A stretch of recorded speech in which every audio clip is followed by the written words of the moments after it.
Demora normalmente um pouquinho. Pronto, começando então a gravação, né? Essa atividade de hoje é uma atividade que compõe o 10º CEPEX, um evento da Universidade do Estado da Bahia, Campus 10, que tem o objetivo de discutir a temática ligada à valorização da ciência e pensar naquilo que estamos vivendo hoje, né, que é o negacionismo. E a partir dessa temática macro, nós estamos trabalhando nessas salas virtuais a partir de uma ideia caleidoscópica. Então, temos aqui trabalhos dos mais diferentes lugares, áreas de conhecimento, e isso é bom porque a gente vai poder conhecer um pouco, né? A imagem do caleidoscópio mesmo, que nos dá a condição de conhecer diferentes lugares de produção, olhares, leituras. Meu nome é Liliane, para quem não me conhece, eu sou Liliane Gomes, sou professora do Campus 10 da UNEB, no Colegiado de História, e hoje a ideia é que possamos ouvir as apresentações de todos aqueles que foram inscritos e aprovados no 10º CEPEX, agradecer a presença de todos vocês, agradecer aos monitores que vão se apresentar agora para nós, e também lembrar a vocês que cada um de nós, na apresentação, terá 10 minutos para fazê-lo, de forma tal que depois a gente tem um tempo para falar sobre aquilo que foi apresentado, colocado na roda virtual, né? Matheus e Jael, por favor, se vocês puderem se apresentar. Bom dia, pessoal. Bom dia a todos, todas e todes. Eu sou Matheus Henrique Costa. Eu sou de Central UNEB, e eu estarei aqui junto com a professora Liliane e a colega Jael Esther para estar conduzindo os trabalhos nessa manhã. Desde já desejo boa apresentação a todos e qualquer coisa nós estamos aqui à disposição.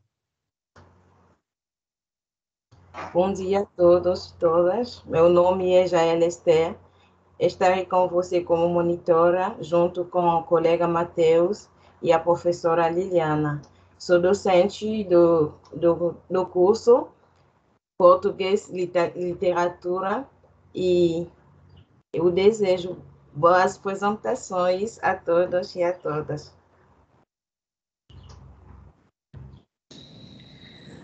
Bom, é com essa energia de vida, né, que a gente então abre aqui o momento das apresentações.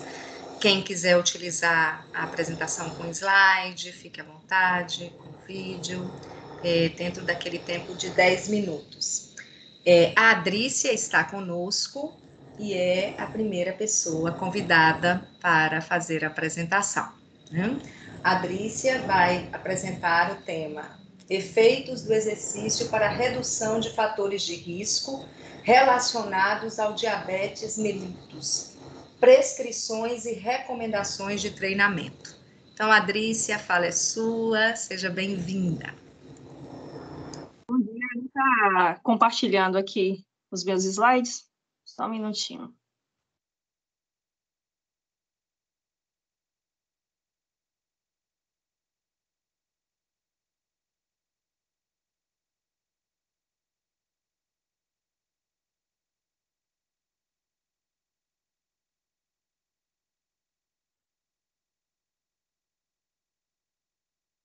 Aqui, onde é que...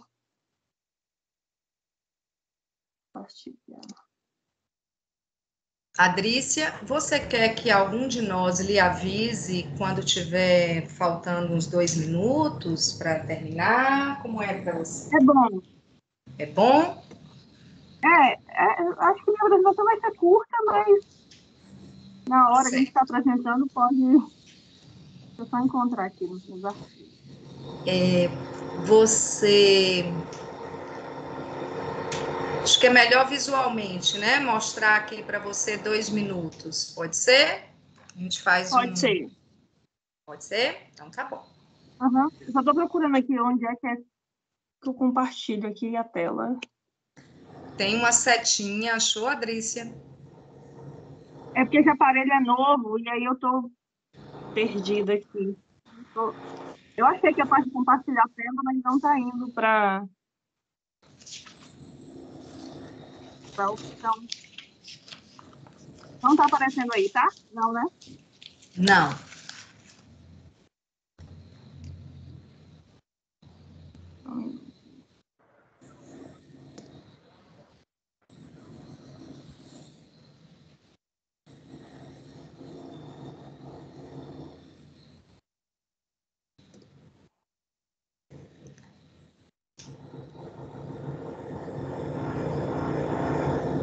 Você quer enviar para alguém, Adrícia?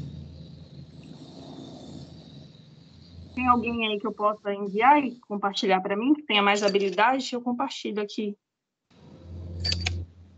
Sim. Nós monitores estamos aqui para isso, Adrícia. Pronto. Matheus, coloque, por favor, seu WhatsApp, né, para aqui no chat, que aí todo mundo pode.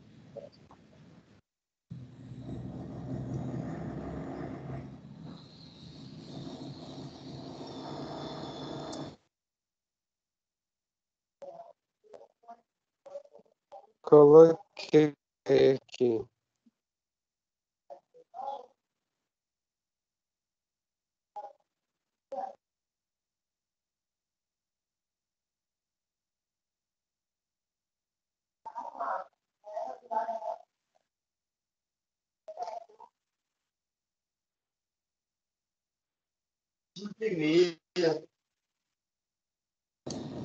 Como Matheus, eu não lhe ouvi direito.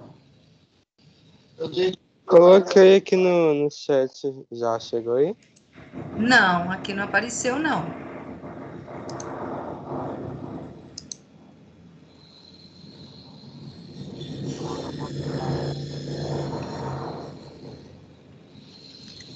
Todos vocês estão tendo acesso ao chat? Para mim também não apareceu. Pessoas convidadas não têm acesso ao chat.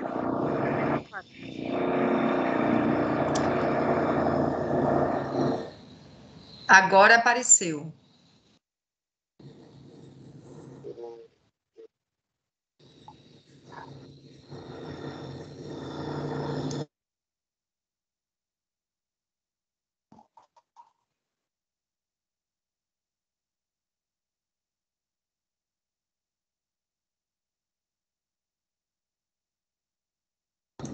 Eu sugiro que quem for utilizar vídeos ou slides, se já quiser ir mandando, né, para o Matheus, porque aí já fica com um plano B, se tiver dificuldade para partilha. Isso. No meu caso, inclusive, a Ágata, que está aqui, já está com o slide desde hoje cedinho, porque eu já pedi a ela para isso. A Ágata é monitora também de ensino e está conosco aqui nesse momento também de aprendizado. O contato do Matheus não apareceu para mim, então... Aqui.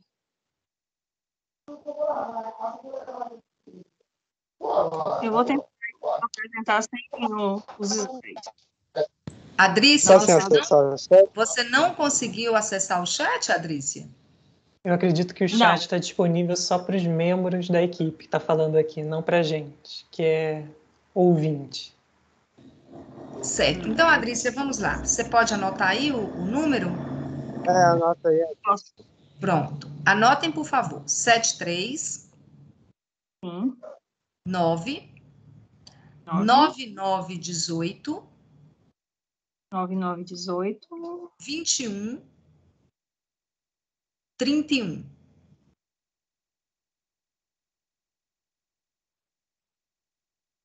Repetindo, 73 9 9918 21 31.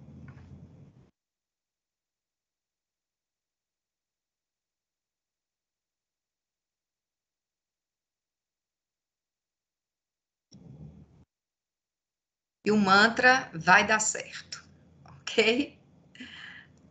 Vamos lá. Essa fala do Gabriel procede, Gabriel, estou entendendo isso mesmo, que quando a sala foi montada, essa ferramenta que às vezes só disponibiliza o chat para algumas pessoas, e não para todos. Estou entendendo que isso aconteceu aqui.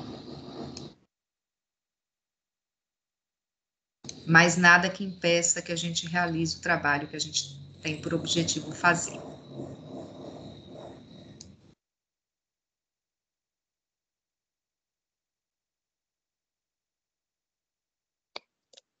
Só confirma para mim, é 99 918 2131? 73 99 18 21 31. Isso mesmo.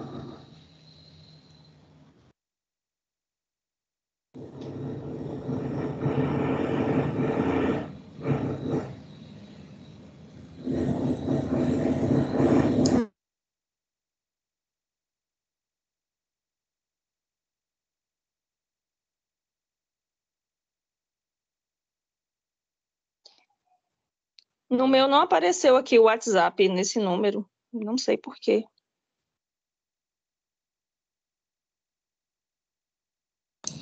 Bom, Adrice, você tem condição de fazer a apresentação sem o uso do material? Você se sente tranquila para fazê-lo?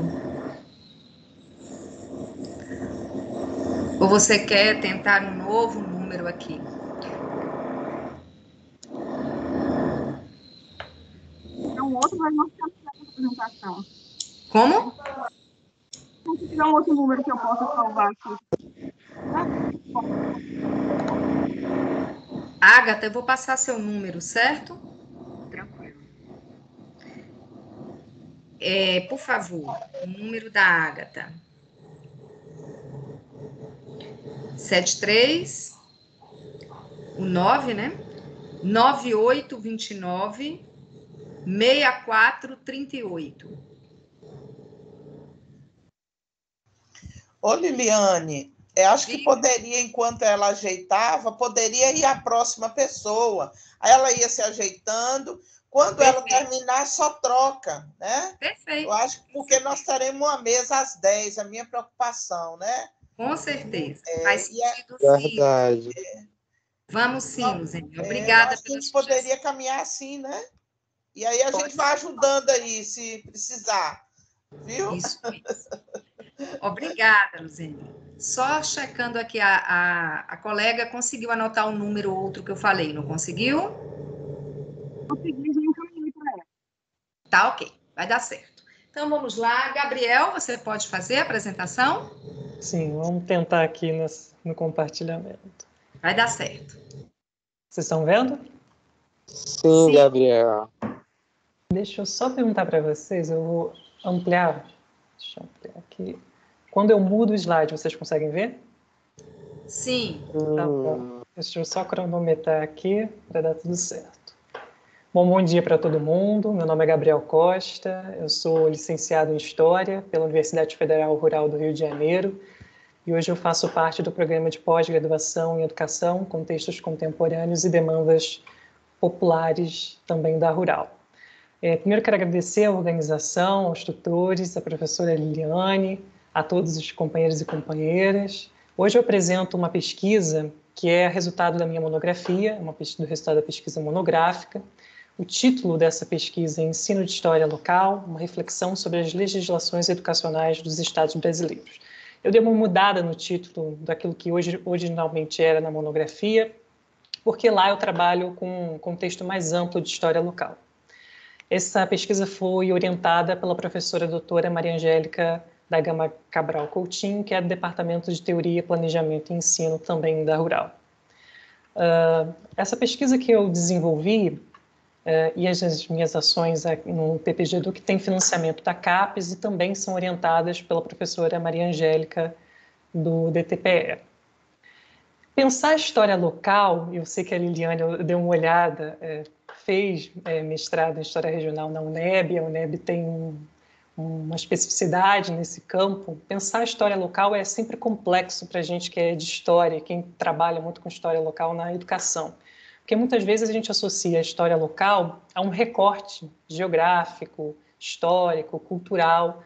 E a história local ela não se limita a isso. A história local tem uma complexidade. Então, eu trago uma citação da professora Circe Bittencourt, que é uma especialista na área de História da Educação, que nos ajuda a entender um pouco o que é a história local. E ela fala assim: cada lugar tem suas especificidades e precisa ser entendido por meio da série de elementos que o compõem e de suas funções.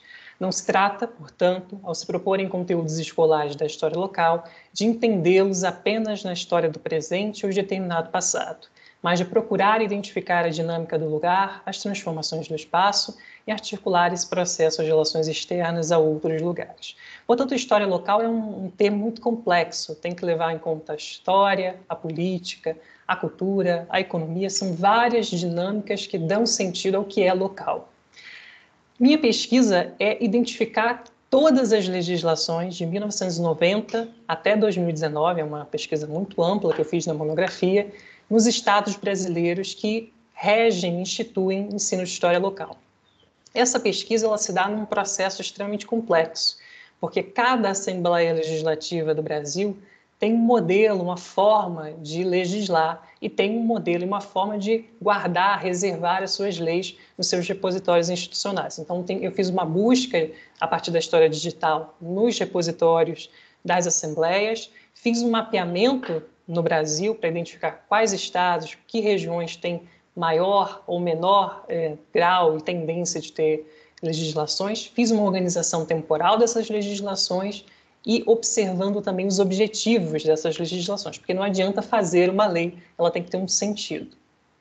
E aqui eu apresento o resultado da minha pesquisa, que foi originalmente apresentado lá no Departamento de História para a monografia, que foi que eu consegui identificar 16 leis sobre o ensino de história local e regional no Brasil inteiro, de 90 até 2019.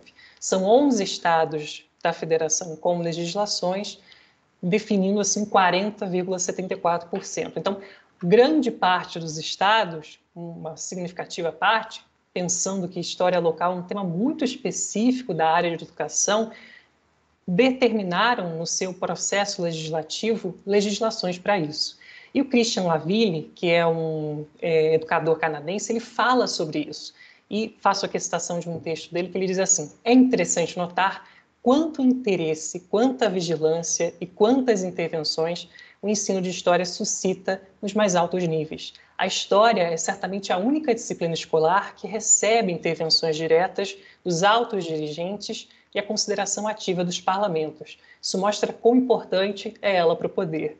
Muito provavelmente ninguém aqui conhece uma legislação sobre química, sobre física, mas conhece uma legislação sobre história. Porque a história é tão importante, nos dá identidade, nos dá significado, mobiliza pensamento, e por isso que o parlamento e os parlamentos brasileiros e estaduais desenvolveram essa intenção de história regional. E aqui eu trago um mapa, que é muito interessante esse mapa, que depois eu posso disponibilizar para quem quiser observá-lo com mais atenção, que alguns estados, e esse foi para mim muito significativo, não apresentam legislações de história local, como Minas Gerais, que é o estado com mais municípios do Brasil, mas que tem um regionalismo muito forte. Quando a gente fala de Minas Gerais, a gente fala dos municípios, da história local, mas que não tem no estado, na Assembleia Legislativa, nenhuma legislação. O estado que mais tem é o Paraná, são 3.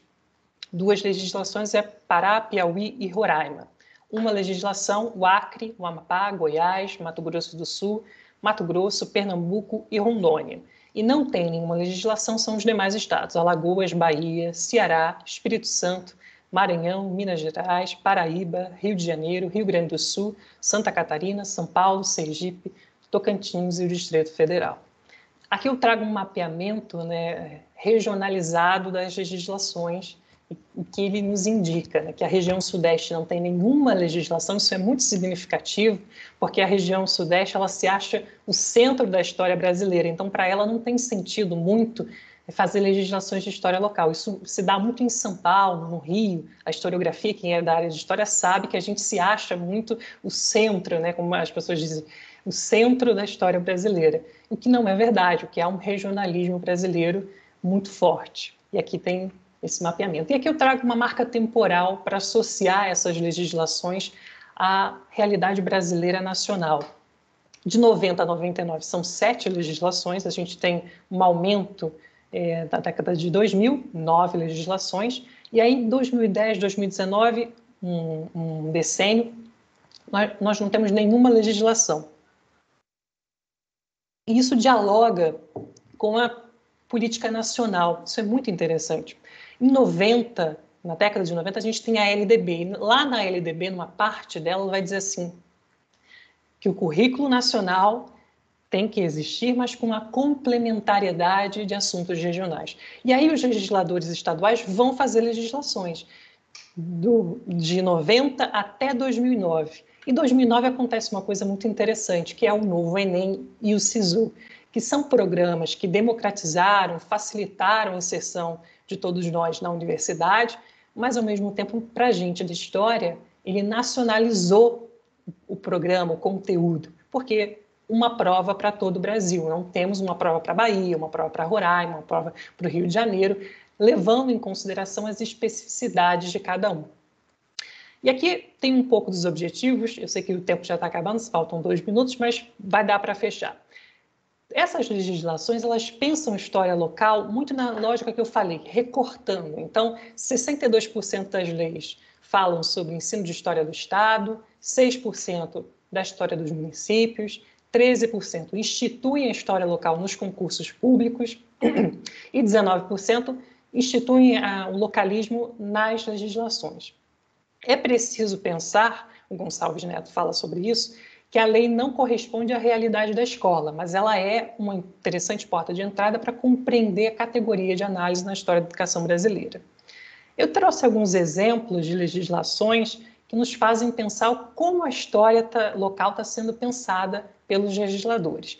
Aqui no Mato Grosso do Sul, ele fala assim: fica instituído o ensino obrigatório a nível estadual nas escolas públicas e privadas da história do Mato Grosso do Sul. E aí dá 60 dias para a Secretaria de Educação fazer a parte dela, que é legislar nessa legislação que o legislador fez e faça a Secretaria da Educação. Trouxe outro exemplo de Pernambuco, que também segue essa linha de uma visão de educação muito localista e não que complexifica a visão. Fala assim: os currículos do ensino fundamental e médio dos estabelecimentos escolares do sistema de ensino em Pernambuco deverão conter conteúdos programáticos sobre o processo e a formação histórica pernambucana. Como se Pernambuco, ou a Bahia, ou Roraima, fossem movimentos isolados. E, por fim, eu trago um exemplo que eu achei muito irônico, que é a cópia de uma legislação de história local, que é essa legislação do Paraná, que é uma legislação de 2001, e essa legislação do Amapá. E aqui eu trago a parte que eles copiaram, que fala assim: objetivando a formação de cidadãos conscientes da identidade do nosso Estado. E aqui, na do Amapá também está, com o objetivo de formar cidadãos conscientes da identidade, potencial e valorização do nosso Estado. Eu, por fim, quero falar que é muito curioso que a história local tenha ocupado, nesse Brasil com tantas complexidades e tantas questões, centro na discussão de parlamento, de vários estados. É importante pensar a história local como apenas um elemento do complexo processo de educação. Para mim, né, eu compreendo a história local como essencial, mas não para aproximar o aluno, mas para complexificá-lo, para que ele tenha consciência crítica, para que ele tenha a capacidade de construir a sua identidade. E aí, por fim, eu termino agradecendo. Eu sei que é pouco tempo, né? A gente de história gosta de falar muito, e aqui apresento as fontes, todo um processo que foi meio longo. Muito obrigada, pessoal. Muito obrigada, Gabriel. E quando a gente for fazer a rodada da conversa aqui, tenho certeza, e já quero sim estabelecer um contato, viu? Já digo de antemão. Parabéns pelo seu trabalho. Vamos então agora ouvir a Adrícia. Pode ser, Adrícia? Pode, sim. Por favor.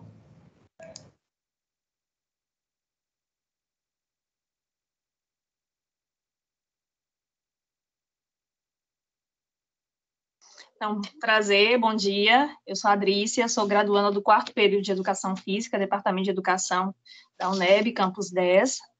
O título do meu trabalho é Efeitos do exercício para redução dos fatores de risco relacionados ao diabetes mellitus tipo 1 e 2, prescrições e recomendações de treinamento. Pode pular, Agatha, por favor? Então, o que seria o diabetes? Diabetes mellitus é uma doença endócrina metabólica que se caracteriza pelo aumento da glicose circulante. Existem 2 tipos de diabetes. Se puder pular novamente. Próximo. Que é o diabetes mellitus tipo 1. Não, volta. O diabetes mellitus tipo 1, que ocorre quando há deficiência da insulina por destruição das células betas no pâncreas. Essas células têm a função de secretar insulina e aumentar a captação de glicose no sangue. E, na maioria das vezes, acontece por um processo autoimune. E também é conhecida a diabetes tipo 1 como diabetes juvenil, vai acontecer normalmente no início da infância e da adolescência, mesmo podendo ocorrer em qualquer faixa etária. Já o diabetes tipo 2 se caracteriza pelo defeito na ação da secretação da insulina. Geralmente ocorre após os 40 anos e está relacionado a sobrepeso e outras doenças. Pode passar, por favor? O diabetes ele pode acarretar o aparecimento de outras doenças, né? O desenvolvimento de doenças cardiovasculares, retinopatias, doenças vascular periférica, aterosclerose, doenças cerebrovascular, hipertensão arterial e mais susceptibilidade a infecções. Pode ir. O objetivo desse trabalho foi analisar os efeitos do exercício como tratamento não farmacológico para o controle glicêmico em portadores de diabetes tipo 1 e 2. Pode passar.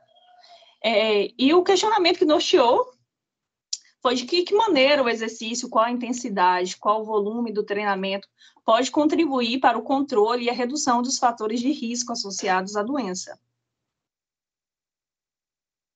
A metodologia foi um estudo quantitativo, né, onde foram analisados artigos originais e de revisão produzidos entre o ano de 2006 a 2019, extraídos de bancos de dados como Cielo, Atlas IDF 2019 e dados epidemiológicos fornecidos pela Sociedade Brasileira de Diabetes.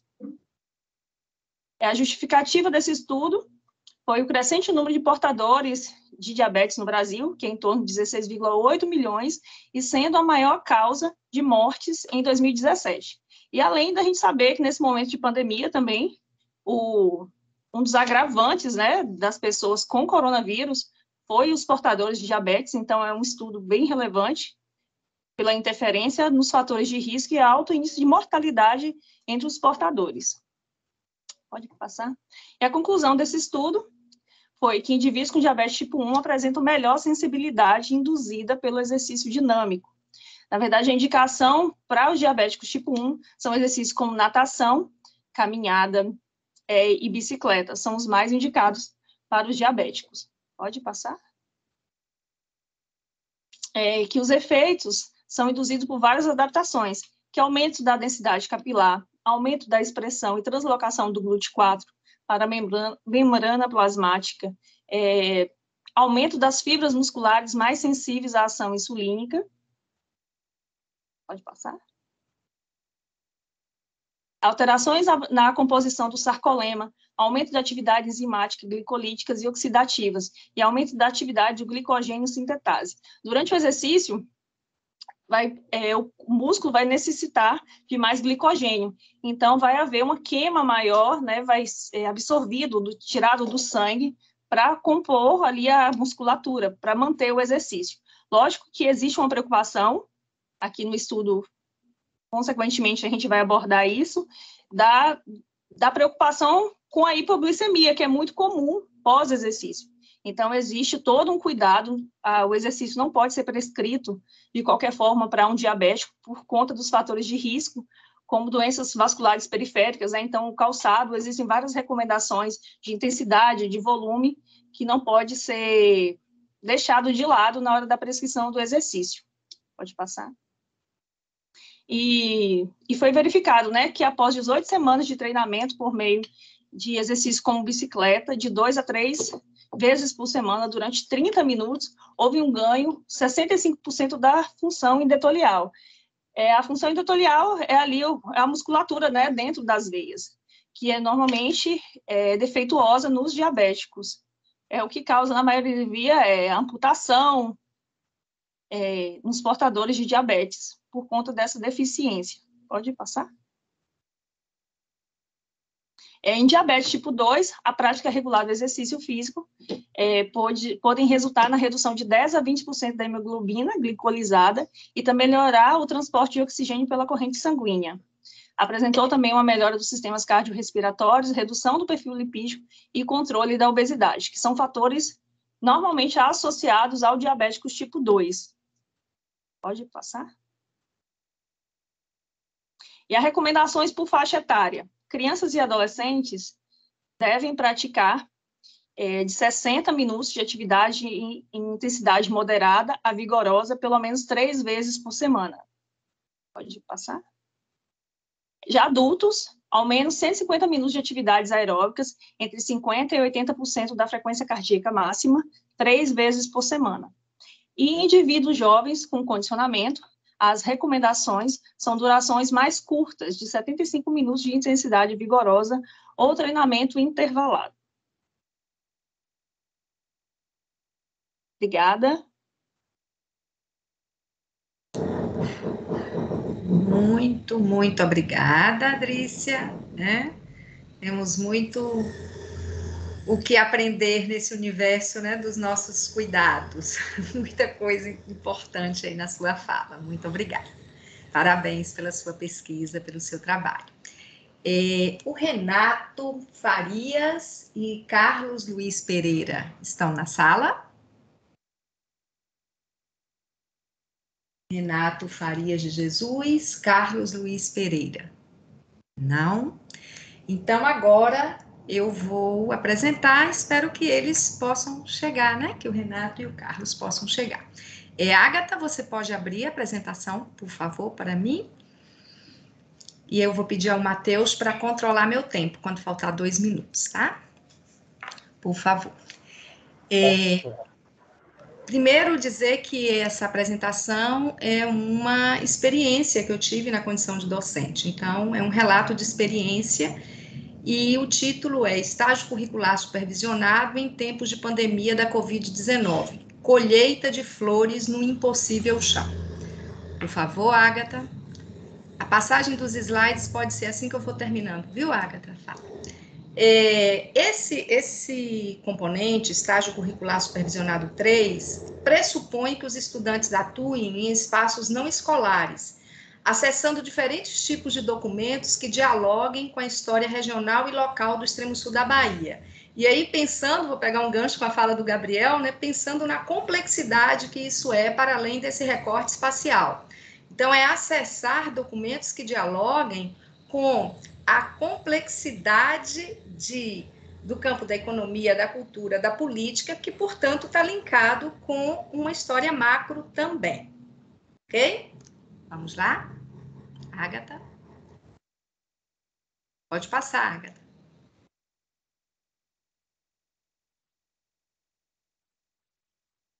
Ágata, pode passar o slide.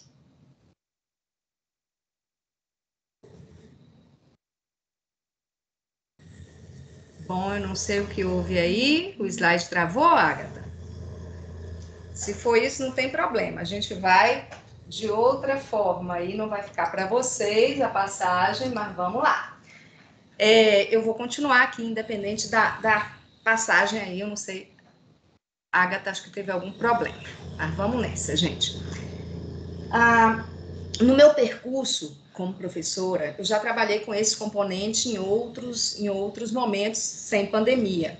E a dinâmica era ir a arquivos, a dinâmica era ir a espaços não escolares, os mais variados. Então, nós íamos, por exemplo, fazer trabalho com espaços como, por exemplo, hospitais, arquivos de hospitais, e aí, a partir daí, nós podíamos pensar na questão da doença na nossa cidade, em várias cidades no entorno.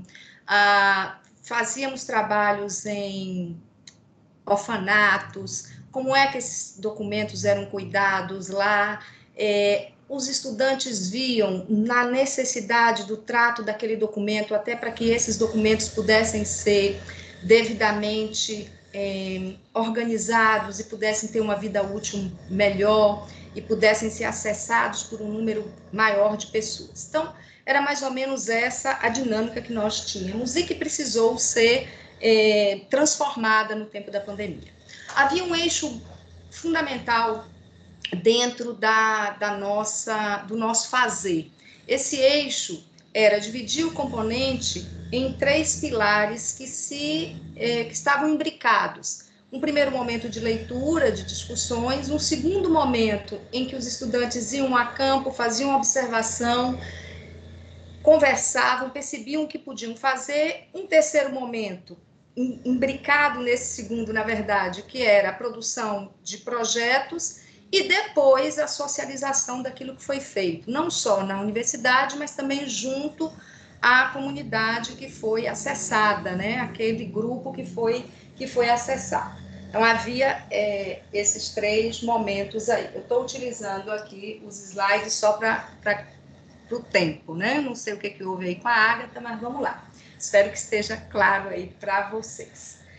A questão da pandemia trouxe para nós um terreno de insegurança. E quando eu digo para nós, eu preciso dizer aqui que entendo que uma aula, seja ela qual for, ela é um texto construído por todos aqueles que ali estão.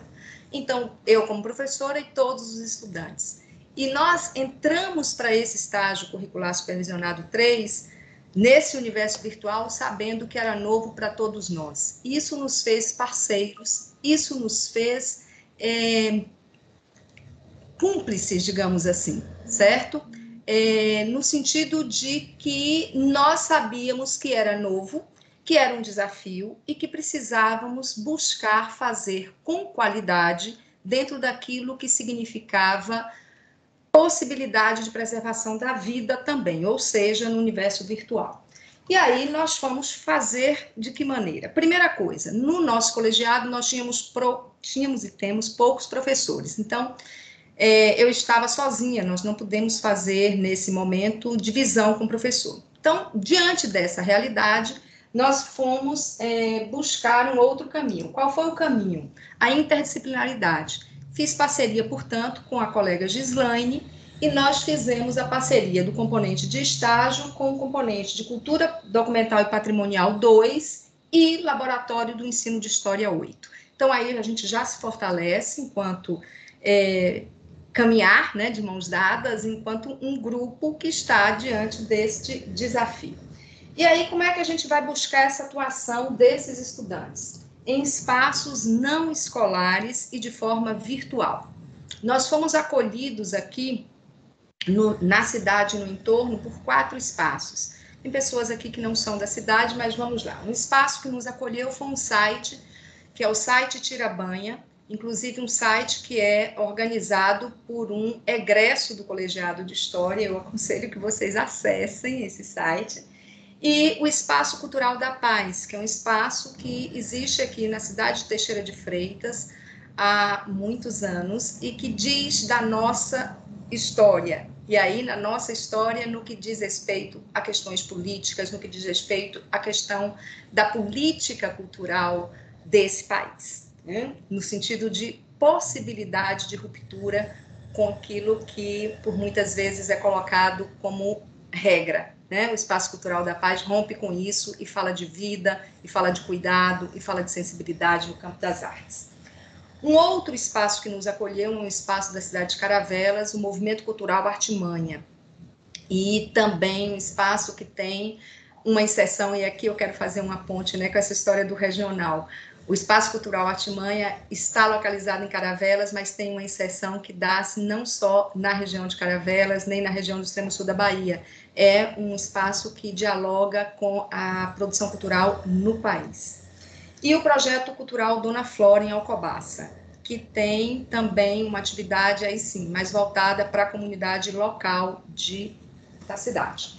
Bom, esses foram os espaços que nos acolheram, e as labutas nesse fazer desse componente, elas foram marcadas por muitos desafios, e aí os estudantes, junto com eu e com a professora Gislaine, nós fomos buscando trabalhar a partir de diferentes linguagens. E aí eles produziram, se a Agatha conseguir, Agatha, você está aí, se você conseguir colocar agora a apresentação, só para eu mostrar, porque aí acho que fica legal para o pessoal. Pode passar, Agatha? Pode passar. Eles foram convidados a produzir, e aí eu quero mostrar para vocês o porquê do tema, né, do meu trabalho, do meu artigo, dizer em flores. As flores foram essas. Passa aí, Agatha, por favor. Eles vão produzir, por exemplo, podcast. Volta, Agatha. Então, tem a Luísa e a Dani fazem podcast e vão colocar esse podcast no Tirabanha. E o podcast, gente, vai falar, por exemplo, da elite agrícola ao homem do campo. Um outro podcast que eles trabalham é o nosso pão é o peixe, nossa roça é o mar. As meninas fazem um trabalho mostrando toda uma interlocução a partir da história regional, a partir do uso de documentos, como houve resistência aqui, por exemplo, a produção da cana, né? A partir desse podcast, pode passar, Agatha? Uma outra atividade que foi feita foi um artigo também publicado no site Tirabanha, denunciando e convidando o Estado a tomar para si a responsabilidade de abrir para todos o acesso ao Museu Franz Krasberg, que existe em Nova Viçosa e que, lamentavelmente, está fechado. Por favor, Agatha. E não é que está fechado por conta da pandemia, não, tá? Um outro trabalho feito foi exatamente um catálogo com todas as matérias publicadas no site Tirabanha. Então, os estudantes fizeram Iago, Laura e Adriene fizeram um catálogo do Tirabanha com todos os temas organizados: cultura, esporte, política, saúde. Por favor, pode passar. Um minicurso e uma cartilha sobre o Espaço Cultural da Paz. Essa realização do minicurso, inclusive, mostrando para pessoas de outras cidades a potencialidade do Espaço Cultural da Paz. Por favor, pode passar. Um outro grupo fez um documentário chamado Movimento Cultural, Movimento Cultural, Artimanha, Arrepio de Vida.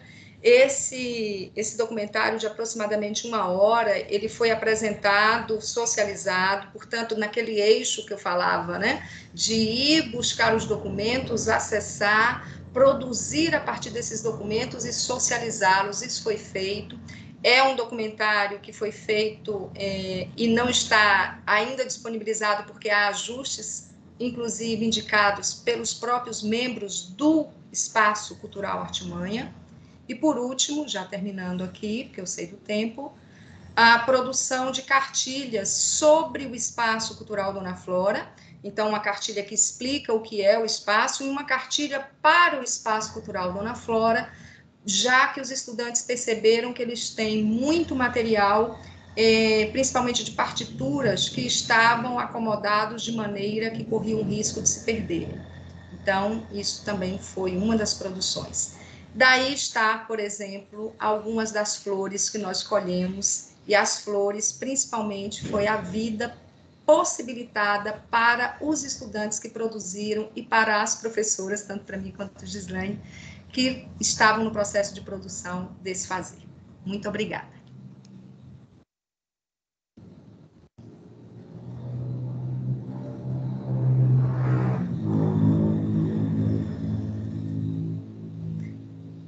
Acho que o tempo não estourou muito, não, né?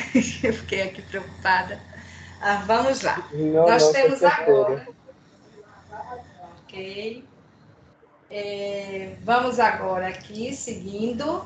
Luzeni.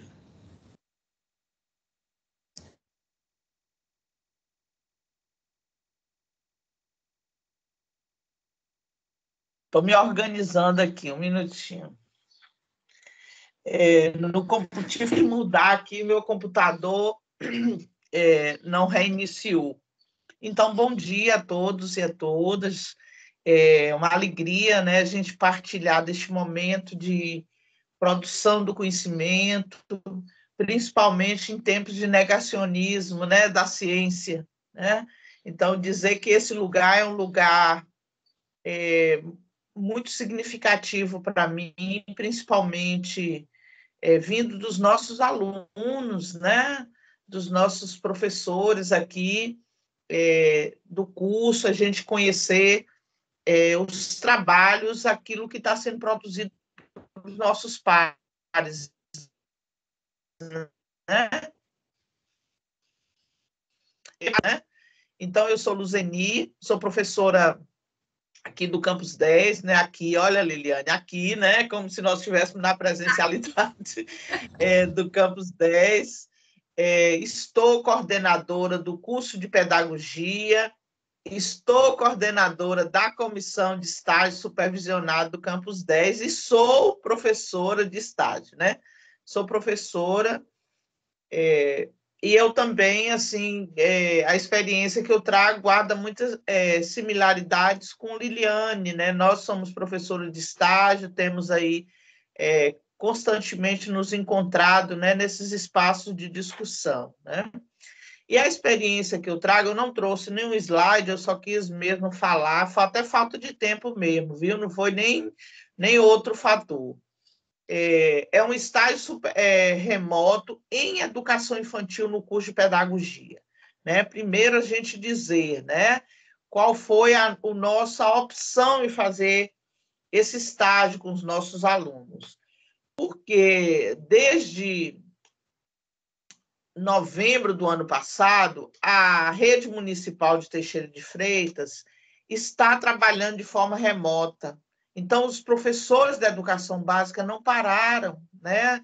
Assim como nós não paramos, né, no ensino superior, por mais que nos digam, né, que a gente não esteja trabalhando, né, que os professores não estão trabalhando, né?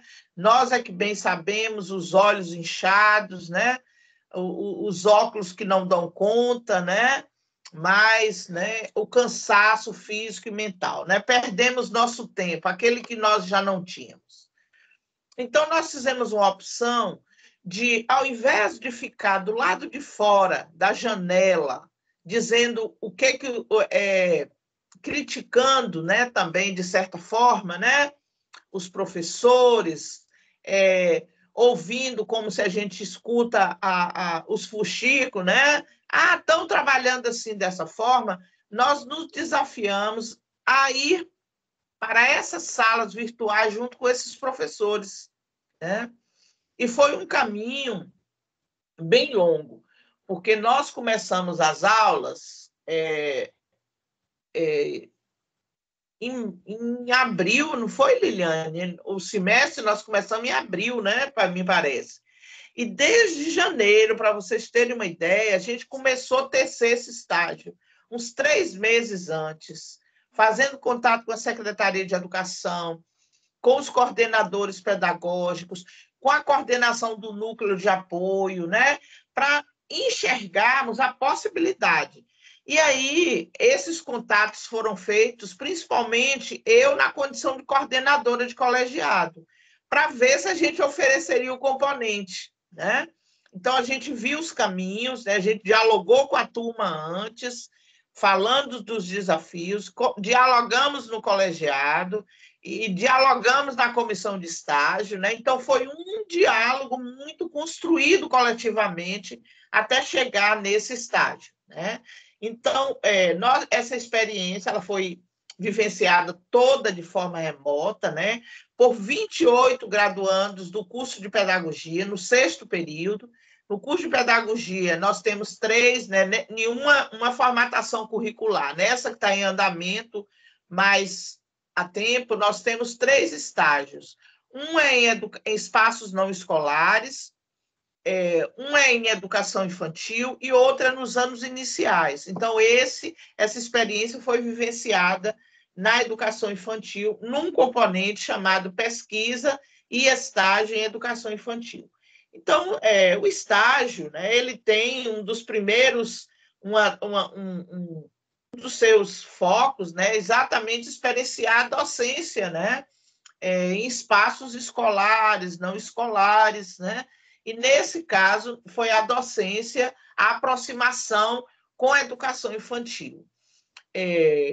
Tivemos, como princípio basilar, né, mesmo que virtualmente, essa articulação, né, trazendo os princípios da teoria da prática na perspectiva da praxis, né? Não só de ação, reflexão e ação, mas ação, reflexão, ação e reflexão de novo e ação de novo, né? Então, numa perspectiva mesmo de praxis transformadora. Então, tendo a pesquisa, né, como fundamento de reflexão dessa prática, buscando, assim, proporcionar ao graduando as condições que lhe permitisse a vinculação da sua formação teórica, né, aquilo que a gente vem vivenciando ao longo do curso, né, mas, ao mesmo tempo, se contrapondo que colocar na prática, né? Nós não trabalhamos, né, nessa perspectiva, né, porque a gente entende que toda prática, mesmo que a gente não saiba, mesmo que a gente não se dê conta, ela é impregnada de teorias, né? Eu sempre brinco com os meninos. Vocês lembram daquele joguinho da forca que vocês brincavam? Um joguinho de forca, que a gente falava letra A, e quem errava era enforcado. Ali tem uma concepção de avaliação, né? Muito forte, ou seja, errou, se lascou, né? Errou, tá fora, errou, morreu, né? Então, assim, as concepções, então, toda prática, toda brincadeira, toda canção, ela tem uma teoria por trás, né? Então, a gente busca trabalhar essa perspectiva de superação disso, de colocar em prática, que o estágio... Porque aí, Liliane e colegas, a gente fica pensando, né, como é que a gente põe num espaço curto de tempo tanta teoria, tanto componente que a gente estuda, até chegar nos estágios em prática, né? Então, é um absurdo isso, né? Então, esse estágio, ele contou com uma carga horária de 180 horas, nada fácil, né? Porque na presencialidade a gente começa antes e termina quase 2 meses depois que termina. Todo mundo já entra nos seus recessos e nós continuamos ainda, né, nos artigos, nos relatos, nos seminários de atuação. Então, dessa carga horária, o que a gente fez? 90 horas a gente pegou para estudos teóricos mesmo, de todo o fundamento de educação infantil, os marcos legais, né, os referenciais teóricos da educação infantil, as concepções, né, a partir de diferentes autores que trabalham com a educação infantil, né, desde os seus aspectos teóricos aos seus aspectos metodológicos e também legais, né? O que define esse campo de atuação. Então, tivemos 65 horas de intervenção mesmo, com pesquisa, e 25 horas dedicadas ao seminário interdisciplinar de pesquisa. Então, o estágio ocorreu de maio a julho de 2021, teve como locus 9 escolas municipais, a gente fez por núcleos, né? Então, cada escola ficou com 4 estudantes, 5, né, na sua inteireza, né? Então, foram escolas municipais e creches, né, com crianças de 3 a 5 anos, tendo todos os projetos, o brincar, a ludicidade e a interação como eixo norteadores. A gente pega esse eixo brincar, claro que ele é nato da educação infantil, no entanto, esse faz parte já dos projetos da rede municipal. Então, a gente sempre dialoga... Fala 2 minutos, Liliane? Eu não enxerguei seu número, não. Então, essa experiência também foi muito bacana. Acho que quando Liliane traz, a gente lembra também, porque ela foi uma perspectiva interdisciplinar. Nós nos juntamos com os demais colegas do semestre. Então, por exemplo, nós tivemos um componente chamado Tópicos Especiais de Educação na Contemporaneidade, que nos ajudou na questão da pesquisa, elaboração de roteiros, né? Então, a gente fez um diálogo com os professores, era um diálogo constante, inclusive as orientações de escrita do projeto, do relatório final, foi todo feito coletivamente. Inclusive, a gente fez esses relatórios, essas orientações por escrito, né, para os alunos. A literatura infanto-juvenil, que foi crucial para nós, porque não dá para trabalhar a educação infantil sem a literatura infantil, né? Então, nós tivemos oficinas de como contar história, né, de como elaborar vídeos contando histórias, né? E tivemos o componente Libras também. Então, o componente Libras é que a gente discutiu a questão da inclusão mesmo. Como que se dá a inclusão nessa perspectiva remota, né? E também os alunos aprenderam, né, alguns sinais, né, contando as histórias para as crianças, né? Então, o estágio passou por distintas etapas, né, até chegar à sala de aula, estudos acerca das concepções, né, de infância, educação infantil, brincar, ludicidade e corporeidade, os marcos legais, né, seminários com professores e coordenadores das escolas municipais. Nós fizemos reuniões com os professores que iam receber nossos alunos, com os coordenadores da escola, para eles entenderem a proposta, o planejamento coletivo com os professores da turma, elaboração do projeto de estágio. Então, os estudantes vivenciaram um período de aproximação com a escola, com as escolas, dialogando com os docentes e coordenadores, a partir de um roteiro produzido coletivamente, o aspecto da pesquisa, né? Como que se trabalha, quais os conteúdos e por aí vai. Então, todas as atividades realizadas no âmbito do estágio, incluindo as nossas aulas na UNEB, foram mediadas por tecnologias, né? O Microsoft Teams, o Google Meet, o WhatsApp, o e-mail, né? Tendo como temáticas a contação de histórias, o brincar e a interação em tempos de pandemia, ludicidade, corporeidade, educação ambiental. Os estagiários realizaram distintas atividades, sendo a gravação de vídeos uma prática constante. Os mesmos foram inseridos nos grupos de WhatsApp de cada turma, onde eles faziam as interações tanto com as crianças quanto com seus familiares para orientação das atividades, porque o interessante é que nos tempos presenciais a gente faz o planejamento, né, Liliane, para as crianças. Dessa vez era para as crianças e para os pais, porque era como os pais orientariam essas crianças, né? E, para finalizar, né, os resultados apontados foram: apesar de remoto, o estágio foi muito significativo, porém desafiador, pois a falta de contato físico com os docentes regentes e crianças impossibilitou a realização do acompanhamento das mesmas e o diálogo mais próximo, tendo ainda a falta de acesso às tecnologias por parte das crianças e diálogo e insegurança por parte dos docentes para receber nossos estagiários, né? E também tivemos, né? E eles não sabiam lidar com os nossos estagiários remotamente, né? Então, um dos frutos da experiência foi a criação de um canal no YouTube para armazenar os vídeos produzidos pelos estagiários. Então, quem quiser acessar a contação de história dos nossos alunos, está no Colegiado Pedagogia UNEB Campus 10. Então, foi uma forma que a gente encontrou para socializar. Não estão todos lá, mas a gente ainda espera colocar, porque tiveram alguma questão dos direitos autorais, né? As cantigas, geralmente os meninos colocaram músicas como fundo musical, e quando coloca o YouTube trava, apresenta problema. Então, a gente está estudando ainda como fazer. Mas, no mais, foi uma experiência significativa, mas a gente continua dizendo assim: viva a presencialidade, viva nosso corpo e nosso abraço no tempo real, porque gente, isso não é coisa de gente. Obrigada, Liliane, obrigada, colegas. Obrigada, Luzeni, com certeza. Precisamos disso aqui, né, de abraços. Bom, nós temos a Márcia, que está presente conosco, não é isso, Márcia? Isso.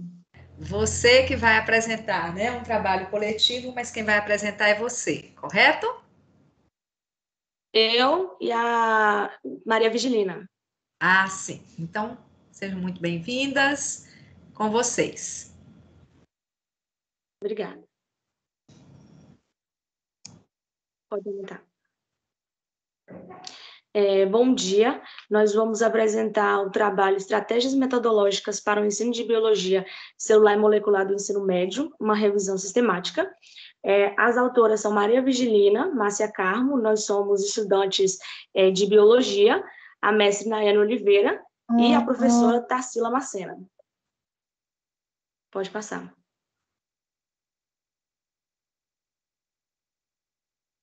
Introdução.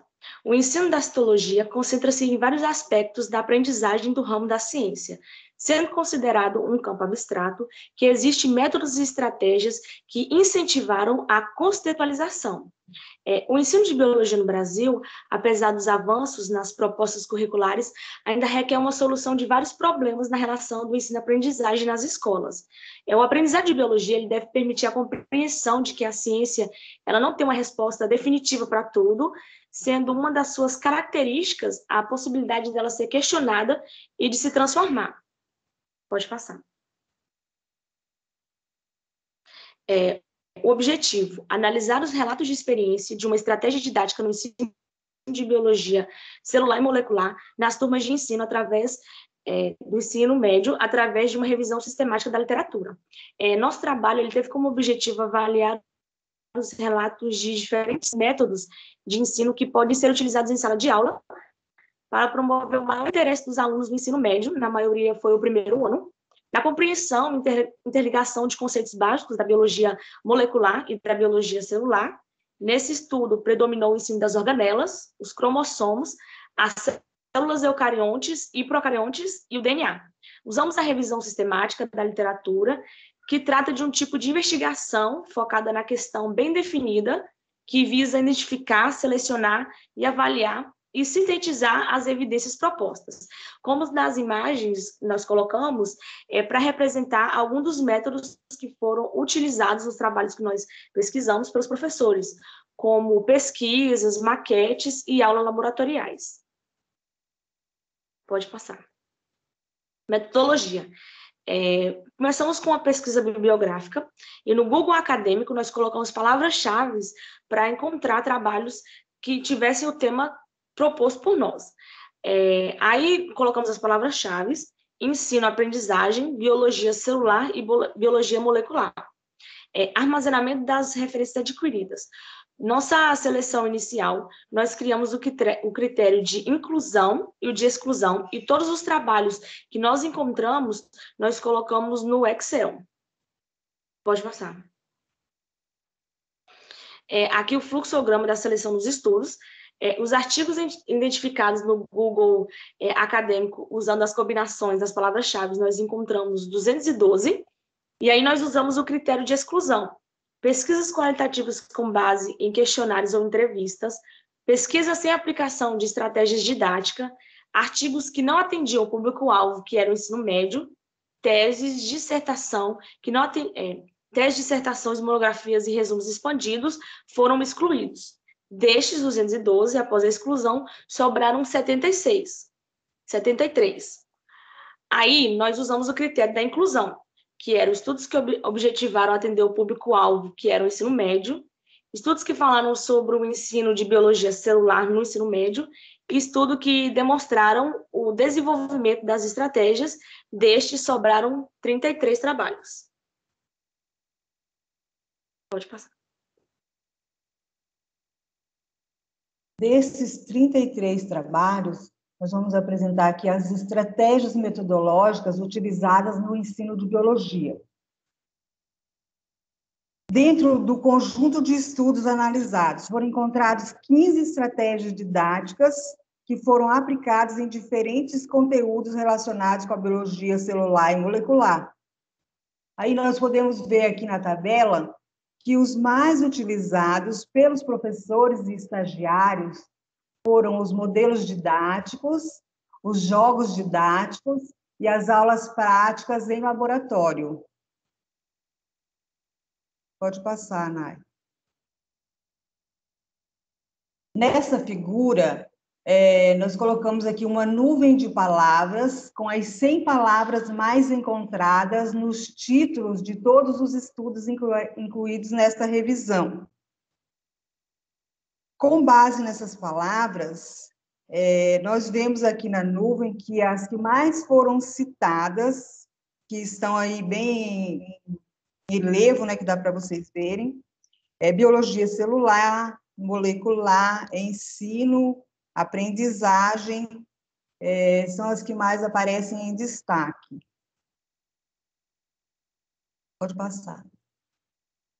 Aqui, nós temos a identificação dos estados onde estão localizadas as escolas contempladas nos estudos. Vocês podem observar aqui o mapa do Brasil, com a identificação local de cada escola presente nesse estudo que nós fizemos. As regiões sul e sudeste são as que apresentam a maior distribuição das estratégias didáticas desenvolvidas no ensino médio, as que possuem o maior número de relatos de experiências nesse estudo que foram analisadas. Próxima. Aqui nós temos o resultado do número de publicações por ano, na figura A, e a porcentagem de estudos trabalhados entre os 3 anos do ensino médio. Então, aqui na figura A, vocês podem ver que o número... Ai, gente, desculpa aí. Que se tratando da distribuição das estratégias didáticas, estão nos anos de 2018 e 2019, subindo aqui no gráfico. E aqui no próximo gráfico, B, está mostrando os relatos de experiência em quais foram os anos que mais foram trabalhados. Então, também a gente pode observar que o primeiro ano foram trabalhados todos os anos do ensino médio, nos cursos integrados e tal, mas no primeiro ano foi o que mais se usou as estratégias.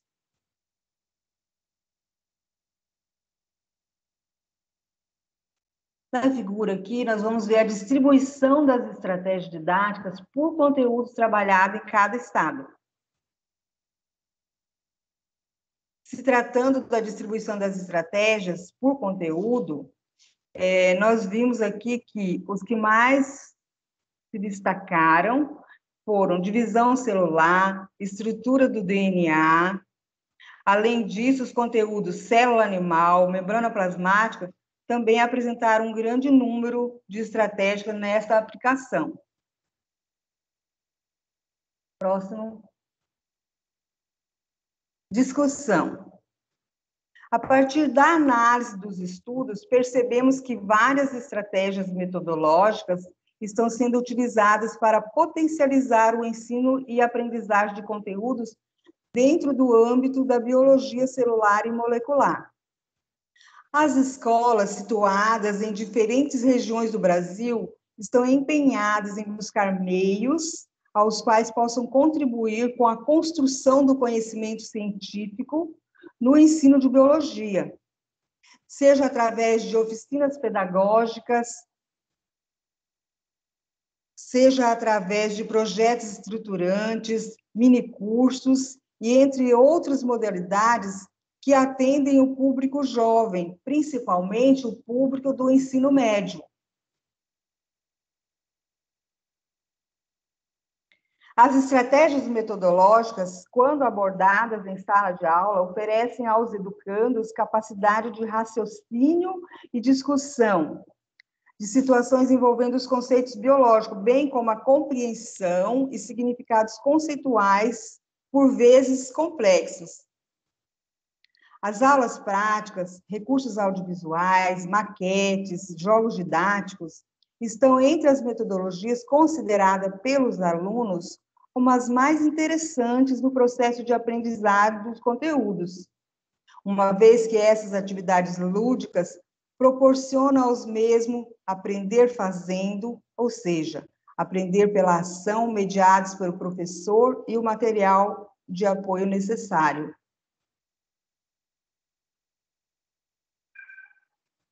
Enfim, pode-se observar que dentro dos relatos de experiências analisados, os conceitos básicos de biologia celular e molecular, principalmente relacionados às organelas celulares, a função de cada uma dentro da célula, a organização celular foram, entre outras competências e habilidades, concretizadas, utilizando o lúdico como recurso metodológico para ensinar a biologia celular. A nossa conclusão. Os resultados obtidos com essa revisão mostraram a importância e a diversidade de estratégias metodológicas que são propostas aos alunos para facilitar a aprendizagem de conteúdos mais complexos no ensino de biologia celular e molecular, junto com o ensino tradicional.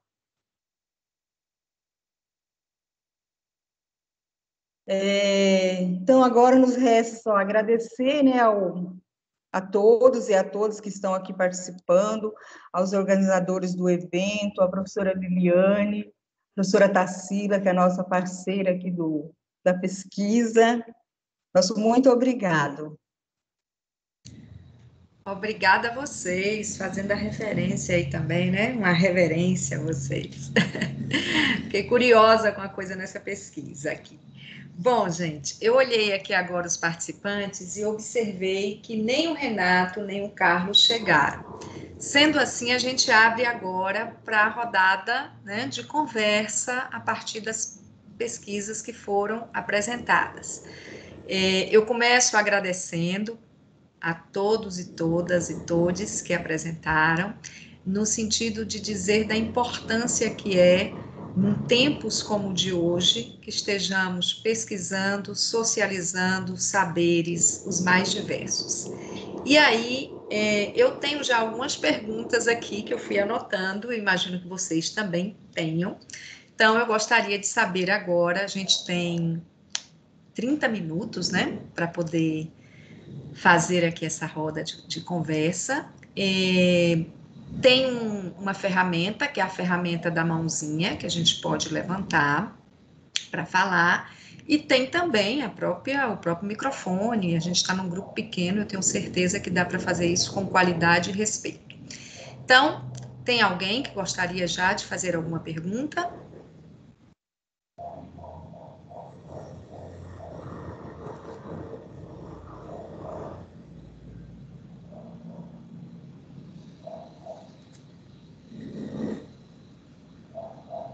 Bom, então, começando aqui, tá? Já que...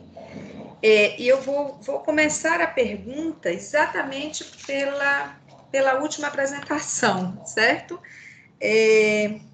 Márcia e Maria Vigilina, que apresentaram. Eu fiquei aqui me perguntando por que, gostaria que vocês me explicassem, por que no critério de exclusão vocês excluíram as pesquisas qualitativas com base em questionário. Olá, bom dia. Estão me ouvindo? Sim, Nayane, que bom te ver. Bom, então, esse trabalho ele surgiu como proposta, né, principalmente para o campo, né, das meninas que estão estudando licenciatura, né, em biologia. Eu passei por esse processo e ainda continuo, né, com essa atividade de trabalho no ensino médio, com os relatos de experiências. E na UNEB eu sempre trabalhei com essa questão. Então, uma das propostas também da minha continuação acadêmica, né? E, então, as pesquisas qualitativas, né, com aplicação de questionário, elas se baseiam em entrevistas que eram realizadas por estagiários, né, ou por membros, né, do curso de licenciatura, que iam até a escola entrevistar os professores ou os alunos sobre as metodologias que eles utilizam na escola. Não existia um processo de construção de material, né, de colocar a mão na massa com os alunos. Então, nos nossos critérios, nós não consideramos como interessante para mostrar resultados. Nós queríamos a apresentação de metodologias mesmo, né, de trabalhos concretos, mostrando ali a maquete, os alunos construindo, os resultados disso, e não somente, né, da pesquisa. Claro que são resultados importantes, mas não eram os dados que nós queríamos mostrar, né, nesse trabalho. Obrigada, Nayane. Ficou claro. Alguém gostaria de fazer alguma pergunta? Acho que é bom, né, que a gente rode aí para não ficar somente aqui. Eu sempre gosto de perguntar, Liliane, assim, para os nossos alunos. Por favor, Luzani.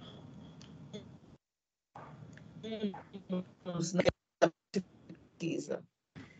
Quais são ainda, né? Por exemplo, a gente atravessa aí a graduação, né? E a gente se depara com, por exemplo, a sistematização desses dados, né? Então, eu queria que eu ouvisse um pouco de vocês, assim, quais são os desafios ainda para se fazer uma pesquisa? Como é que vocês se colocam, né, nessa travessia da escrita, né? Nessa travessia da análise dos dados, né? Vocês se deparam com dificuldades? É Nayane que está aí, Nayane, Nayane é minha conterrânea, Liliane. Tudo bem? Nayane, tudo jóia, maravilha. E ela tem uma trajetória muito bacana nesse departamento, né? Que atravessou aí fazendo muita pesquisa, né, Nayane? Acho que você poderia, inclusive, dizer dessa sua trajetória, como que você... acho que você já adentrou o doutorado, já? Estou no 2º ano do doutorado agora. Saiu da biologia aqui conosco, né? Fez o mestrado e adentrou o doutorado. Isso para nós é muito forte, né? Os nossos alunos saírem, né, desse espaço, né, com pesquisas significativas como vocês têm feito. Acho que dizer um pouquinho aí para nós desses desafios, viu? Sim. É lá de Rancho Queimado, viu? É aqui já de novo, Rancho Queimado, minha terra, nós somos conterrâneos. Eu acabei de falar com a Natália aqui agora, que eu estou participando da mesma mesa que você. Fico muito feliz, é um prazer enorme, sempre, né? Isso é muito bom. Nayane, só um pouquinho, eu gostaria que essa pergunta que Luzeni colocou, que fosse para os outros também, né? Eu gostaria de ouvir Gabriel, por exemplo, falando. Gostaria de ouvir a Adrícia falar também sobre essa, que trouxeram, né, pesquisas. Então, a Adrícia e Gabriel, e vocês, porque eu acho que aí a gente tem essa visão macro, né, a partir dos diferentes lugares de pesquisa. Obrigada. Ok.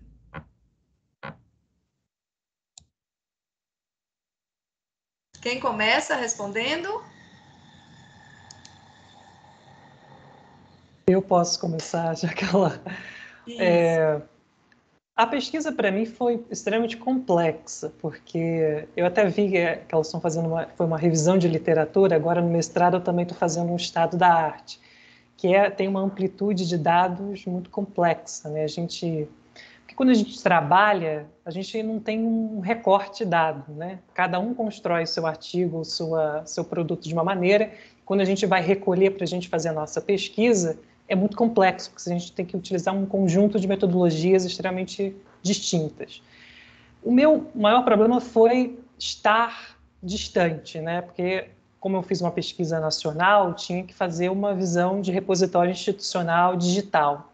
E como eram legislações, cada Assembleia Legislativa tinha um modelo de fazer a catalogação, por exemplo, tinha legislação que estava marcada como não em vigor, mas a legislação estava em vigor. Então, você tem que fazer todo um processo de catalogação, descartar um conjunto de legislações. Mas eu acho que, e até pensando um pouco na minha formação, foi um processo de autoconstrução. Isso é muito interessante de pesquisa, porque muitas vezes o nosso processo de formação não dá conta daquilo que a nossa pesquisa em si abarca. Então, a gente tem que desenvolver muito com o nosso orientador o processo que a pesquisa toma. E na minha formação, a história local pouco teve espaço, então eu tive que me dar o meu jeito de tentar trabalhar teoria, metodologia, formato de pesquisa digital. Mas foi isso. E até depois eu queria fazer uma pergunta tanto para você, para a Liliane e para a Luzeni, porque eu achei muito interessante vocês falarem sobre o estágio supervisionado, porque as experiências que eu tive, e também como já tive a oportunidade de participar de reunião de colegiado, porque fui representante de turma, e essas turmas, né, essas disciplinas, não tem professor nas universidades aqui do Rio, um professor designado. Então, o professor do departamento, ele pega essa disciplina porque sobra para ele, muitas vezes ele não quer fazer aquela disciplina. E na história, eu não sei se a Liliane trabalha com o curso de história, eu sei que a Luzeni com de pedagogia, o de história é um problema, ninguém quer pegar as turmas de estágio supervisionado, porque acham que a educação é pedagogia e nós somos historiadores e não trabalhamos com isso. Eu achei muito interessante o detalhamento do que você fez, porque você conseguiu unir a pesquisa, o desenvolvimento, a história local com o ambiente que eles vivenciam, com o ambiente comunitário. E aí, depois, se você pudesse falar isso, vocês duas, da experiência de vocês na instituição, porque o que eu sei é que quase ninguém quer estágio supervisionado, mediar essas disciplinas. Sei bem isso, vamos falar sim. Obrigada. Adrícia? Não, para mim foi um desafio, né? Porque, assim, é uma experiência nova essa questão de produção de artigo e de pesquisa mesmo, de procurar o que é realmente relevante, porque a gente tem muita informação, né, mesmo nesses bancos de dados acadêmicos, mas tem coisas que, igual artigo muito antigo, que muita coisa foi mudada, dados, né, que antes eram relevantes e que hoje, porque a ciência tem isso, né, dessa mudança de ser questionada e você conseguir novos resultados, principalmente na questão do exercício físico. Então, a visão que eles tinham mesmo do diabético, que não poderiam praticar atividade física, e hoje pode se praticar, que só podia fazer exercício aeróbico, e hoje pode fazer também exercício resistido, mas você fazer esse comparativo, aí um diz que é 60% de um RM, o outro é 70% da frequência cardíaca, então você ver o que isso é realmente relevante é complicado, assim, é um desafio, né? Para mim eu pensei até em desistir no primeiro momento, eu falei, não dou conta. E esse resumo é um projeto para ser publicado em uma revista, então, até o ano que vem, então, dá um medo, assim, da responsabilidade, mas é tentar mesmo, né? É um desafio posto e que está sendo trilhado, né, Adrícia? E isso é bom, e é para isso que a gente está aí na universidade, né? Essa é uma das nossas funções. E no caso da pesquisa que você está desenvolvendo, um cuidado com a vida, né? Então, que bom, que bom. Os desafios estão postos. Vamos lá, Márcia?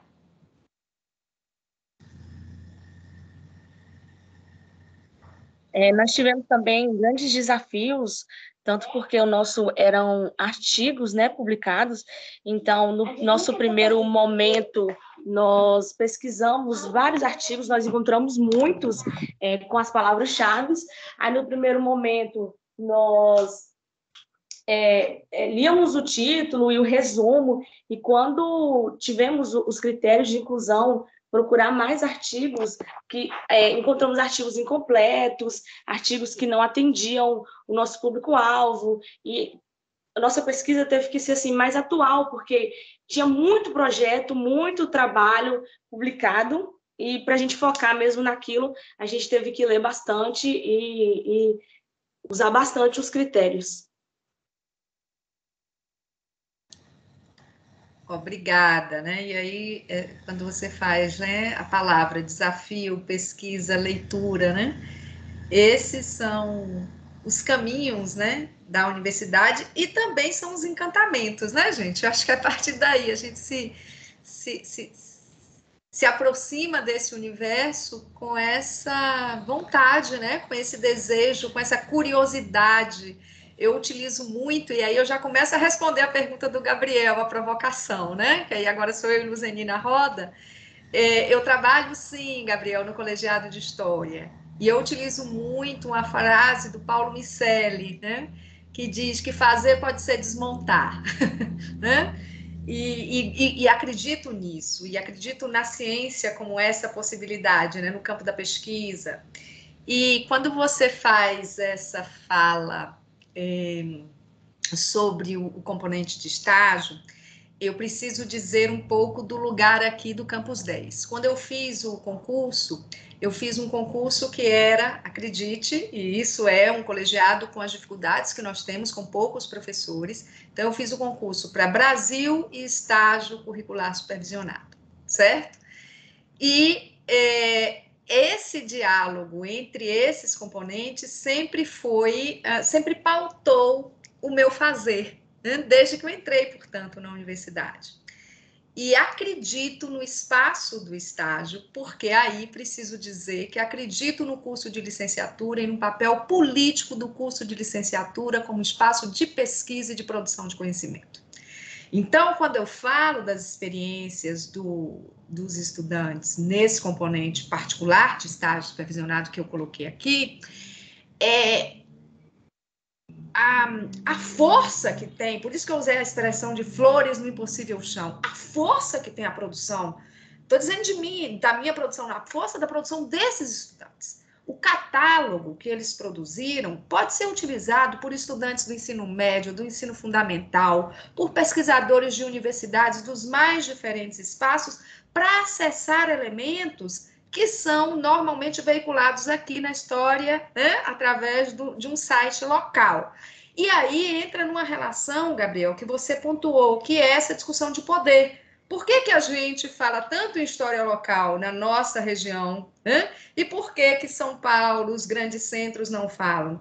Por que lá é nacional? Nós também somos, né? Então, assim, essa provocação que você faz, eu tomo ela para mim como um desafio no sentido de, tomo para mim assim, com os estudantes, no desafio no sentido de dizer, olha, o estágio é importante sim, o trabalho que a gente faz nas salas de aula, no ensino fundamental, no ensino médio, é tão importante quanto a publicação num artigo, numa revista, é pesquisa também, é possibilidade de análise crítica, é possibilidade de desfazer certezas, de friccionar. Nós estamos numa região marcada por muitas certezas no campo político, né? E as certezas me incomodam, porque elas muitas vezes encobrem silenciamento, encobrem violências. Então, eu sou defensora, certo?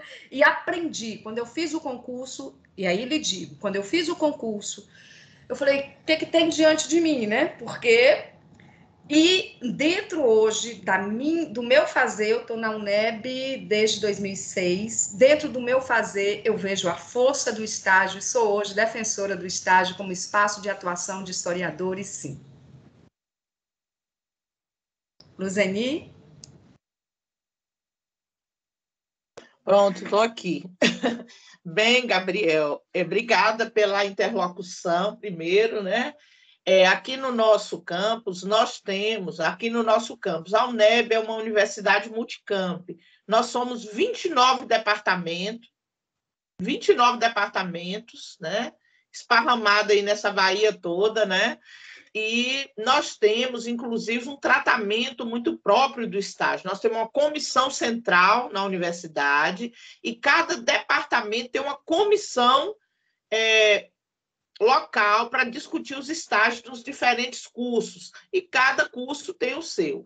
Então, nós também temos os concursos cada vez mais raros, porque nós estamos nesse estado de desmonte do serviço público, né?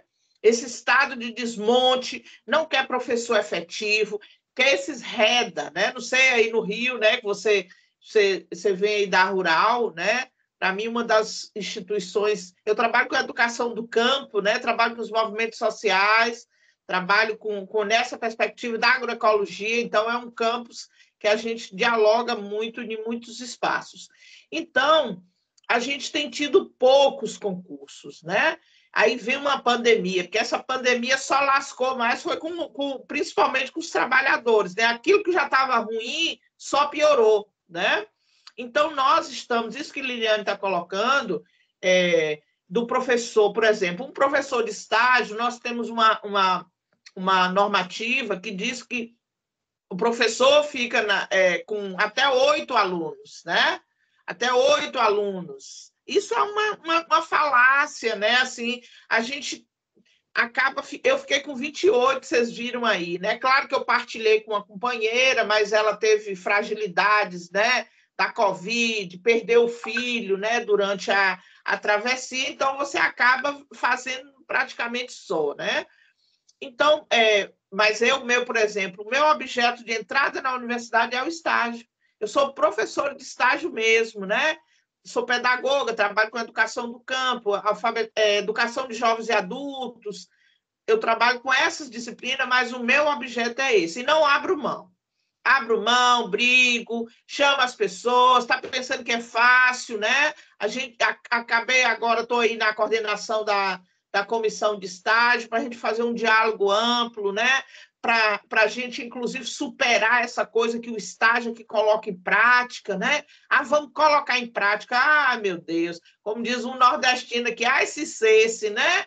Nós temos um monte de teoria que eu não gostaria de colocar em prática, né? Eu gostaria de entender, de estudar, mas na prática eu não gostaria porque a gente também faz opções, né? A gente faz opções teóricas, né? de se materializar enquanto docente. Então, é um desafio, né? Porque tem alguns colegas, viu, Liliane? Uma vez uma colega me interpelou e disse assim, eu tinha tanta vontade de trabalhar com estágio. Gente, mas não é só isso, né? Eu nunca trabalhei com estágio. Sim, criatura, tu nunca trabalhou, porque tu nunca trabalha mesmo. Sua área é outra, seu caminhar é outro, né? Então, a gente precisa também ter isso, né? Nos espaços não escolares, né, ainda cabem, né, Liliane, algumas especificidades, porque você caminha...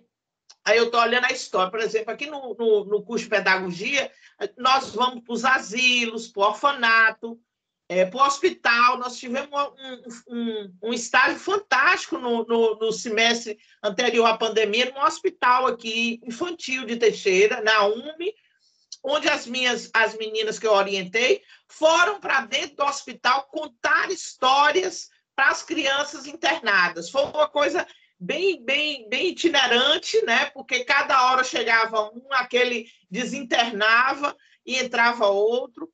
Então, assim, o estágio é isso, né? Tem sido um desafio, principalmente na compreensão do que é o estágio, né?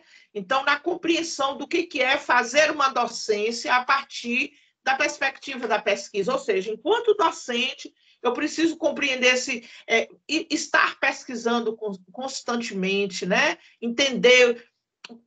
não venha, eu falo com os alunos, não me venha dizer assim, ali tem uns alunos que não aprendem de jeito nenhum. Eu falo, sim, e tu já tentou que estratégia mesmo? Foram 1.000, 2.000, 3.000, porque para mim é isso. Professora, eu fiz de tudo. Eu falei, sim, me nomeia fiz de tudo e ele não quis participar da conversa. Eu falei, me conte 2, pelo menos. Porque se a pessoa desistiu na primeira estratégia, isso aí, eu falei, você é educador, rapaz? A gente vai atrás, a gente insiste, a gente vai atrás, a gente quer saber por que ele não lê, por que ele chegou no 5º ano e não conseguiu ler. O problema está em casa, está na família, está nele, ele tem alguma limitação, né, neurológica e tal que impede disso. Então, isso, estágio com pesquisa, para os nossos alunos compreenderem, porque a gente vem de uma matriz muito positivista, né, desse colocar em prática o tempo inteiro, né? O estágio é o divisor de água, mas ele não é o mais importante, né? Porque nós precisamos, para fazer um estágio com substância, nós precisamos de substância teórica muito forte, né? Não dá para misturar, por exemplo, no processo de ensino-aprendizagem, Piaget e Vygotsky, vai dar rolo. Então, eles precisam entender isso, né? Então, a gente é nesse sentido os desafios. Mas é uma experiência muito bacana, né? A interlocução com a educação básica, para mim, ainda é uma grande força do estágio, né? É isso. Obrigada, Luzeni. Eu vou pedir aqui a participação de outras pessoas, mas eu quero só, e é importante também, porque vejo aqui, quando eu falava do caleidoscópio, né, também de apresentar um pouco o nosso campus, e no caso do Colegiado de História, tem algo que eu vejo como a força do estágio como espaço de pesquisa. Muitas das atividades desenvolvidas no estágio desembocaram, e eu estou falando do Colegiado de História, mas eu sei que isso não é específico do Colegiado de História, desembocaram em pesquisas de TCC, e que hoje estão muitas dessas pessoas desenvolvendo mestrado a partir daquilo que começou na atividade de estágio. Então, daí eu vejo a força, né, dessa ideia de ensino, pesquisa, e também com atividade de extensão, mas aí já é outra praia que a gente não tocou aqui. Nós estamos nos aproximando do final e eu queria ouvir, inclusive, ouvir os monitores, ouvir as outras pessoas, como é que foi, né, para vocês essa partilha que fizemos até aqui, se vocês gostariam de comentar alguma coisa, de perguntar. Liliane, eu só gostaria de perguntar rapidamente, está me ouvindo? Tô lhe ouvindo. Eu queria perguntar de onde é essa menina, essa é Jael, né? Ela é angolana, é o que eu não a conheço aqui no nosso campus, nossa monitora aí. Ela não é... Jael e Matheus se apresentaram no início, mas acho que não estavam todos. Então, por favor, Jael e Matheus se apresentem. É importante isso, por favor. Eu posso começar, Matheus? Acho que eu vou começar, né? Pode falar, Jael. Então, meu nome é Jael Esther, sou docente do curso Língua Portuguesa e Literatura. Sou do Gabão. Muito bem. Eu tinha esse sotaque é muito próprio nosso, né? De ouvir. Maravilha. Então, eu posso acrescentar também, falando das apresentações. E gostei muito, é a primeira vez que eu participo a um evento aqui da UNEB. Já faz 2 anos que eu estou na UNEB, mas no ano passado não tive a chance de poder fazer as aulas. É só neste ano que estou iniciando e já estou no 2º semestre. Então, este evento para mim é uma alegria. Posso dizer que é uma chance, porque eu estou começando e iniciando já com os eventos assim. Para mim é uma felicidade, porque estou aprendendo, né? E vou aprender bastante também. E durante essas apresentações, se aprende muitas coisas sobre diferentes assuntos e foi muito, muito bom. Gostaria de participar mais e, quem sabe, apresentar um dia também. Obrigada. Que alegria te ouvir, que alegria, com certeza, né? Em breve estaremos ouvindo você apresentando uma comunicação no trabalho, se possível presencialmente.